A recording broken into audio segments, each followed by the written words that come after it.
And so, after all the fighting was finished, and after the Allied armies were victorious in the battle,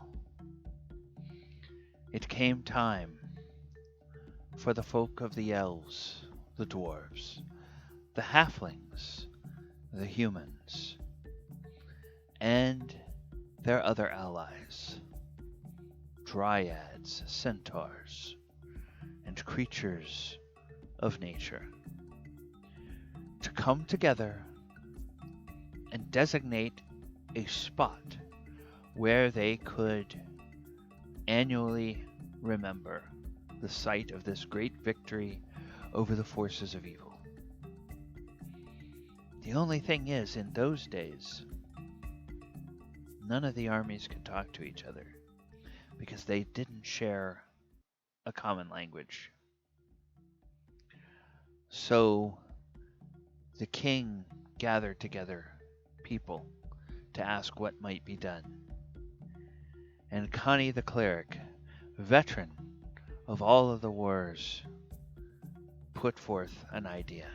Guard me for a day.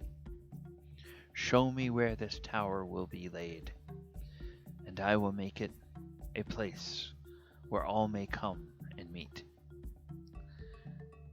And so the king set out the order, and Connie the cleric spent a full day from midday all the way through to the following midday, casting this spell. And at the end of her Hallow spell, the ground where the tower would be built became consecrated, hallowed ground, and also was imbued with the ability to share tongues from all that might enter it, so they could all talk to each other. This, ladies and gentlemen, is an example of how Hallow might be used. Hey everybody, I'm DM Gallibond. This is Divine Thursday for November 19th, 2020. And today we are going to talk about the Hallow spell, which is a 5th level spell from 5th edition D&D. We'll talk a little bit about where it came from and how it has come to have its current properties in the game. All right, so let's go ahead and take a look at the origins of this spell. Hallow first appeared as a 5th level spell for clerics and druids in 3rd edition. And it, even back then, it required 24 hours of casting time, has a 40-foot radius from the point that is touched, and it lasts actually. Now, it's interesting. Says duration is instantaneous, but actually it lasts for a year and a day. So kind of strange how they say that. So Hallow makes a particular site, building or structure a holy site. 4 major effects. It's guarded by a magic circle against evil effect. All charisma checks made to turn against undead gain a +4 sacred bonus. And charisma checks to command undead have a -4 penalty.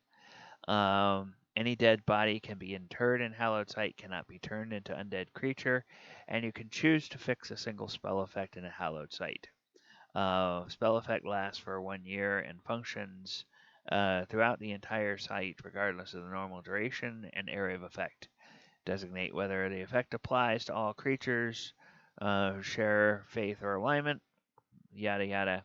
The end of the year, the chosen effect lapses, but it can be renewed or replaced simply by casting Hallow again.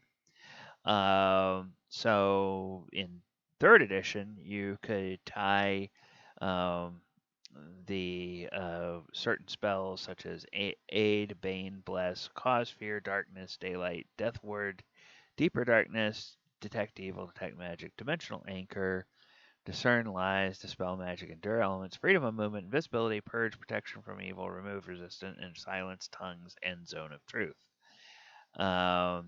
And saving throws would apply to that. Area can receive only 1 Hallow effect at a time. And then it's 1,000 gold pieces worth of herbs, oils, and incense, and then 1,000 gold pieces per level of the spell that's to be included in the hallowed area. So pretty extensive and costly spell, but has a nice long duration. Now in 4th edition, the rules in 4th edition just changed for so much of everything. So in 4th edition, there was a 16th level cleric utility that was an encounter power called Hallowed Ground. And the ground becomes unhallowed, granting you and your allies divine protection. It creates a zone of hallowed ground out for 5 squares. You and any allies have a +2 power bonus to saving throws, +2 power bonus to all defenses, and +2 power bonus to attack rolls. And that lasts for the rest of the encounter. But 5th edition, Hallow goes much back more to its 3rd edition roots. 24 hours, it lasts until dispelled. You touch a point, and the radius is 60 feet from the point that you touch, and it pretty much does the same thing. So, 5th edition delineates that a little bit differently.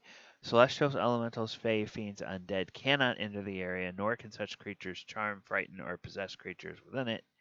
Any creature that is charmed, frightened, or possessed by such a creature is no longer charmed, frightened, or possessed upon entering the area. Can exclude one or more of those types of creatures from this effect. And secondly, you can bind an extra effect to the area and choose an effect from the list. And so the example we gave before was tongues, where affected creatures can communicate with any other creature in the area, even if they don't share a common language. So, and then the material component here is herbs, oils, and incense worth at least 1,000 gold pieces, which the spell consumes. All right, so that is the Hallow spell, and as we gave in our little example at the beginning, you can say that this is something that commemorates a great event that happened, perhaps a victory over some sort of evil forces or something like that. All right, everyone. Thank you very much for stopping by today. I've been DM Gallibond. This has been Divine Thursday. If you like what we're doing here on the channel, subscribe to the channel, like the video, share the video, click that post notification bell so that you get notified every time new content drops. And take a look at all the other stuff we have here on the channel. And we very much hope that we will see you back again next week for the next edition of Divine Thursday. All right.